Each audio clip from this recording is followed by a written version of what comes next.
This is your Barbados Today Morning News Update for Tuesday, June 4th, 2019. Thanks for joining us. I'm Carol Williams. Mum's the word. Trade union officials who met last evening with scores of nurses about the proposed 24-hour polyclinic service are tight-lipped about the outcome. All Acting General Secretary of the National Union of Public Workers, Delcia Burke, would say is that the union would not preempt Thursday's meeting with the Permanent Secretary in the Ministry of the Public Service. Indications are that last night's 2.5-hour meeting, which included head of the Unity Trade Union, Senator Caswell Franklin, was heated. Nurses are opposed to the proposed shift system at the two polyclinics that was set to go into effect on June 1st. As the nurses left the meeting, many openly expressed frustration about the manner in which they were being treated. On Sunday, Minister of Health, Lieutenant Colonel Jeffrey Bostick, called for good sense to prevail as he noted the benefits of the initiative. Revelers who jump on the road for Grand Kadooment may have to wait a bit longer before they see a drop in the prices of packages. Duty-free concessions for entertainers take effect from today, days ahead of the official launch of Crop Over. President of the Barbados Association of Masqueraders, Chetwin Stewart, says band leaders will be better able to plan next year and the savings will likely be passed on to revelers. We know for sure that if we have the concessions, we will be able to save money. Unfortunately, going forward now with next year, a band will be able to sit down earlier and plan and see exactly what they will save and be able to then reduce the price of the package, because that is why we need the concessions and stuff, because we are fighting a market, and a lot of revelers, especially local revelers, over the years, I think about 7 years ago we had 15,000 people passing through the stadium.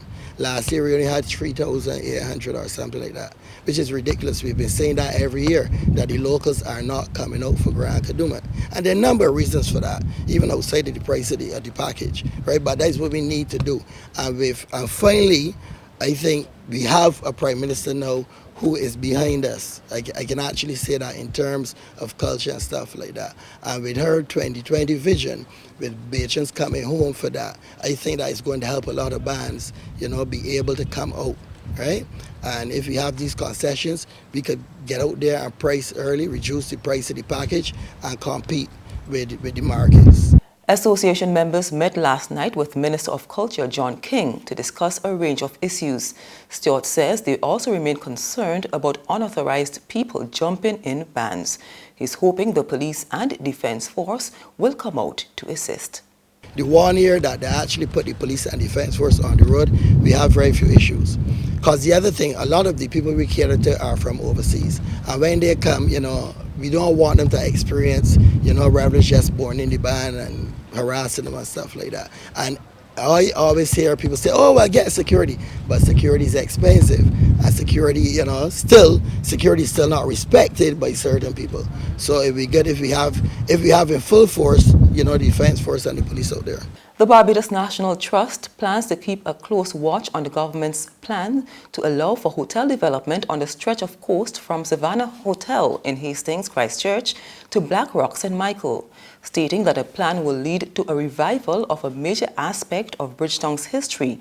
President Peter Stevens said the group won't oppose it once it doesn't jeopardize Bridgetown and its garrison's UNESCO World Heritage designation. The Trust also welcomed the announcement by Prime Minister Mia Mottley that an environment impact assessment has been completed for the 15-story Hyatt Hotel at Bay Street. There's regional and international news after this short break.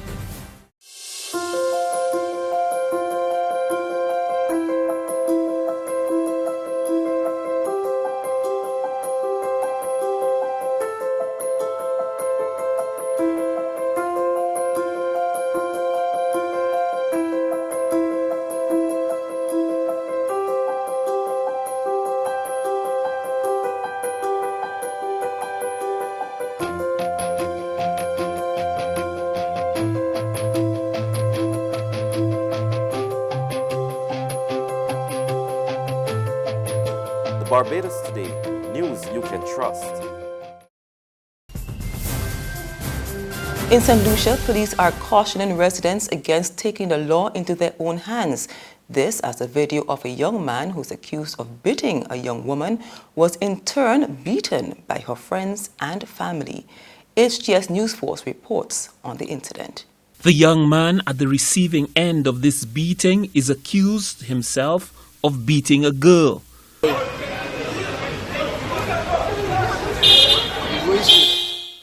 Surrounded by her friends and family, he stood no chance and did not attempt to fight back.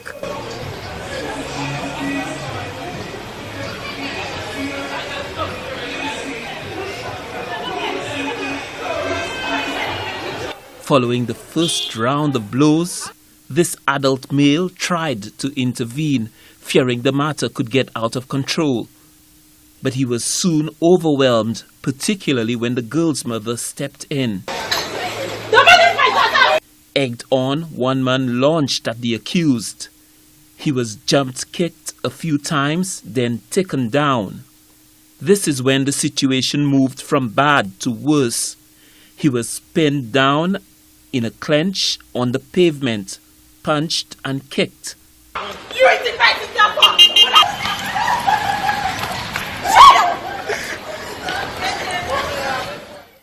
Finally, battered and bruised, he was allowed to leave. His torn shirt and scars bore testament to the rough justice he had just endured. He walked away having survived to tell the tale of the torment. And finally, Sudan's ruling military has moved to crush the protest movement opposing its grip on power. Security forces reportedly overran the main sit-in site in the capital early yesterday, killing at least 30 people. France 24 has the details. The unmistakable sound of gunfire, panic and chaos penetrate the streets of the Sudanese capital as Sudan's military leaders disperse protesters from the months-old sit-in camp located outside the army headquarters. The Transitional Military Council denies it used violence to clear the site, despite the many witness accounts and images suggesting otherwise. We as Sudanese hold the security forces accountable based on eyewitnesses for the dispersal of the sit-in. The security forces have betrayed the Sudanese people, from security to police and army, as well as rapid security forces. Protest leaders say more than a dozen were killed and over 100 injured in the operation. The demonstrators insist they won't let the violence deter them. As soon as the sit-in site was dispersed, many had already returned to the streets. After the dispersal of the sit-in, we went back to the streets and squares. And thank God, with the help of the youth, we closed the street. And we will close everything again, God willing. Egypt, one of the Transitional Military Council's key allies, has urged both sides to show restraint. And that's news, but for the very latest, visit our website at www.barbadostoday.bb.